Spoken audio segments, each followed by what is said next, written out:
بسم اللہ الرحمن الرحیم۔ السلام علیکم، کیسے ہو دوستو؟ امید کرتا ہوں آپ سب خیر و خیریت سے ہوں گے۔ دوستو، آج جو میں واقعہ آپ کے سامنے بیان کرنے جا رہا ہوں وہ ہے نبی کریم صلی اللہ علیہ وسلم اور ان کے ایک پیارے صحابی کے بارے میں۔ نبی کریم صلی اللہ علیہ وسلم کے ایک پیارے صحابی جن کا نام حضرت ابو طلحہ انصاری ہے، مدینے میں ان کا ایک سرسبز و شاداب اور حسین و جمیل باغ تھا، جبکہ مدینہ میں کسی کا بھی اتنا حسین و جمیل باغ نہیں تھا۔ تمام مدینہ میں ان کے باغ کے بارے میں لوگ ایک دوسرے سے گفتگو کرتے اور ان کے باغ کی تعریف کرتے تھے۔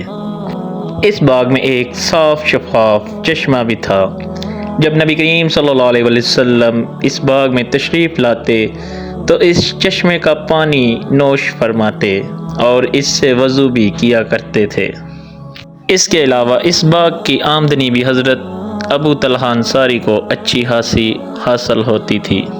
جب یہ آیت نازل ہوئی کہ جب تک تم اپنی پسندیدہ چیز اللہ تعالیٰ کی راہ میں خرچ نہ کرو گے تو ہرگز بھلائی نہ پاؤ گے، اور تم جو اللہ کی راہ میں خرچ کرتے ہو اللہ اس کو خوب جانتا ہے۔ یہ آیت مبارکہ سنتے ہی حضرت ابو طلحہ انصاری نبی کریم صلی اللہ علیہ وسلم کی بارگاہ میں تشریف لائے اور عرض کیا، اے اللہ کے حبیب، کیا آپ جانتے ہیں میرے اموال میں سے محبوب ترین مال یہی باغ ہے؟ نبی کریم صلی اللہ علیہ وسلم نے فرمایا، میں جانتا ہوں۔ ابو طلحہ انصاری نے عرض کیا، اے اللہ کے رسول، میں چاہتا ہوں کہ اس باغ کو اللہ تعالیٰ کی راہ میں خرچ کر دوں تاکہ آخرت کے لیے ذخیرہ ہو جائے۔ نبی کریم صلی اللہ علیہ وسلم نے فرمایا، مبارک ہو، مبارک ہو، یہ مال تمہیں تمہارا فائدہ مند ثابت ہوا۔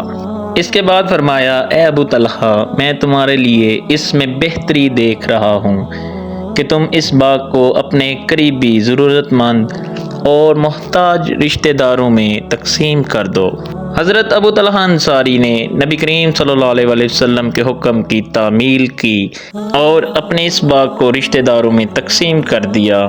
تو دوستو، کیسا لگا آپ کو یہ نبی کریم صلی اللہ علیہ وسلم کے پیارے صحابی حضرت ابو طلحہ انصاری کا پیارا واقعہ؟ اس طرح کے مزید اچھے واقعات کے لیے میرے چینل کو سبسکرائب کر دیں اور بیل آئیکن کے بٹن کو دبانا مت بھولیے۔ شکریہ۔